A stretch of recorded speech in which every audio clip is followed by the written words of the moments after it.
বগুড়ায় যুবদল, স্বেচ্ছাসেবক দল ও ছাত্র দলের আয়োজনে বিএনপির তারুণ্যের সমাবেশ আজ শহরের সেন্ট্রাল স্কুল মাঠে বেলা ৩টার দিকে সমাবেশ শুরু হবে।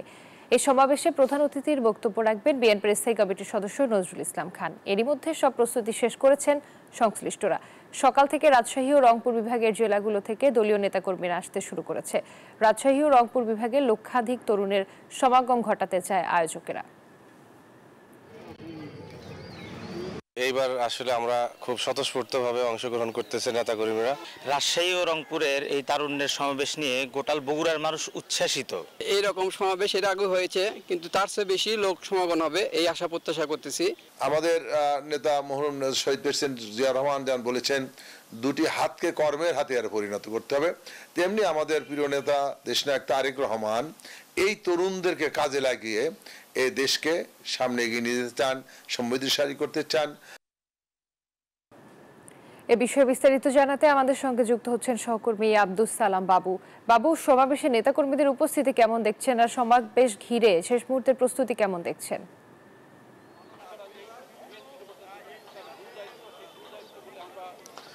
সমাবেশের জন্য প্রস্তুত বগুড়ার সেন্ট্রাল স্কুল মাঠ। ইতিমধ্যে সকল প্রস্তুতি সম্পন্ন হয়েছে। মঞ্চ নির্মাণ শেষ হয়েছে। 2 শতাধিক মাইক এবং সাউন্ড বক্স লাগানো হয়েছে সমাবেশ স্থল সহ শহরের বিভিন্ন স্থানে। বিএনপির কেন্দ্রীয় নেতৃবৃন্দ তারা কিন্তু সমাবেশ স্থল পরিদর্শন করেছেন। সব মিলিয়ে প্রস্তুত এই সমাবেশ স্থল।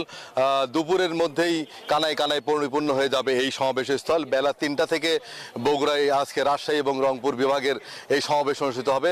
আমরা সমাবেশ স্থলে এসেছেন বিএনপির কেন্দ্রীয় নির্বাহী কমিটির সদস্য এবং সারেগান্ধী সনাতন আসনের সাবেক সংসদ সদস্য জনাব আলহাজ রফিকুল ইসলাম। আমরা একটু তার সাথে কথা বলবো যে আজকের এই সমাবেশ কেন্দ্র করে কতটা উজ্জীবিত নেতাকর্মী এবং আপনারা কেমন জনসমাগম প্রত্যাশা করছেন? আজকের যে জনসভা হবে, আজকে জনসভা বগুড়া একটি জনসভার শহর হয়ে যাবে। আজকে বগুড়ার মানুষ, আপনারা জানেন যে বগুড়ার মানুষ শহীদ রাষ্ট্রপতি জিয়াউর জন্মভূমি, তারেক রহমানের জন্মভূমি, বেগম খালেদা জিয়ার আবেগের একটি জায়গা।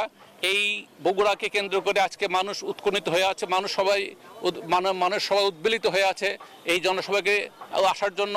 এখন আমি আসলাম, মানুষ রাস্তায় রাস্তায় এখন আসার জন্য প্রস্তুত হয়ে আছে। যদিও রাত 3টা থেকে শুরু হবে, ইনশাল্লাহ আমার মনে হয় দুপুর 1টা থেকে 1:30টার মধ্যে পরিপূর্ণ হবে এই মাঠ ভরে যাবে এবং 3টার মধ্যে সারা বগুড়া জনসভায় রূপান্তরিত হয়ে যাবে।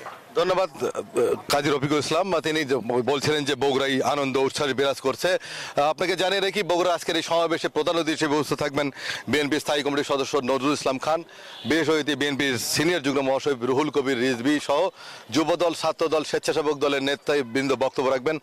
রাজশাহী এবং রংপুর বিভাগের যে 16টি জেলা রয়েছে, প্রত্যেকটি জেলা থেকে, প্রত্যেকটি ইউনিট থেকে নেতাকর্মীরা আসবে। বিশেষ করে বিএনপির 31 দফা, বিএনপির ভারপ্রাপ্ত চেয়ারম্যান তারেক রহমানের নির্দেশনায় যে 31 দফা, সেই 31 দফাতে তরুণ প্রজন্মের নেতাকর্মীদেরকে ঐক্যবদ্ধ করা, তরুণ প্রজন্মের নেতাকর্মী, তরুণ প্রজন্মের মেধাকে কাজে লাগা, তাদের ভাবনাগুলোকে সম্পৃক্ত করার লক্ষ্যেই আজকের এই সমাবেশ। এই সমাবেশের মাধ্যমে রাজশাহী এবং রংপুর বিভাগের তরুণ সমাজের প্রতিনিধিরা আসবেন এবং এই সমাবেশটি জনসমুদ্রে পরিণত হয় বলে প্রত্যাশা করছেন আয়োজকরা। এই ছিল বগুড়াতে সর্বশেষ। ফিরে যাব স্টুডিওতে। বাবু, আপনাকে ধন্যবাদ।